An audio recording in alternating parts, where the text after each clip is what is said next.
that it's important we balance it. So as we speak, we are talking about the ideal. From where we sit, our organizations, are a little up there. We also realize that there are some charlatans on the ground that parade themselves as NGOs, have unorthodox ways of raising their resources, because whether we like it or not, there are a lot of funds floating out there internationally. And they are able to collude with some funding organizations for funds to leak to them. In that case, the level of accountabilities are weak.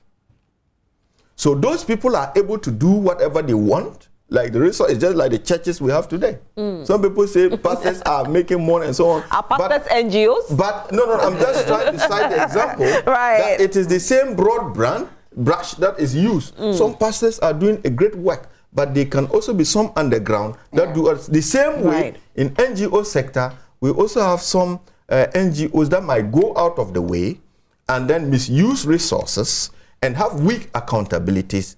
That is not the same as well-established development organization where you have the board, like Action Aid board have to even go to communities to account for the resources that we are using. If you say you have built a school in a place like Drobo, which didn't have a school, the board will organize and go to the ground to find out whether what the country director and the management said is the case. They interact with traditional authorities and opinion leaders. And so it is not as easy as some people think. Thank you. Yes, so I want to say that this time I want to put myself in the donor's shoe, because in my career path, I've had the opportunity to be in that position, giving grants to smaller NGOs and monitoring them.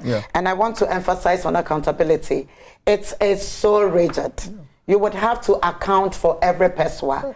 There is a percentage, so I'm going to use Star Ghana as a case study. Okay. When, before it became a foundation, I was the deputy team leader for Star Ghana. Right. And we gave grants out to hundreds of NGOs, also because we were multi-donor funded, program that was supporting NGOs. And we did quarterly monitoring. So we would go to the field, go to that community you say you are working in, talk to the people, members of that community, check the activities you said you've been doing, check your receipts, and talk to, so there's strict monitoring to ensure that the money you took from us, you are actually using them to do what you said you would do. And there are countless times when we've gone out there and we've seen flaws and we've actually cancelled grants. Yes. And even recently on an EU project that Action Aid is also working on, I have the privilege of being a technical assistant on that project. And just last year, we went on a monitoring, checking what the report said one of the organizations have done. And we brought a report saying, no, they have to stop them because what is on paper was not what was on the ground.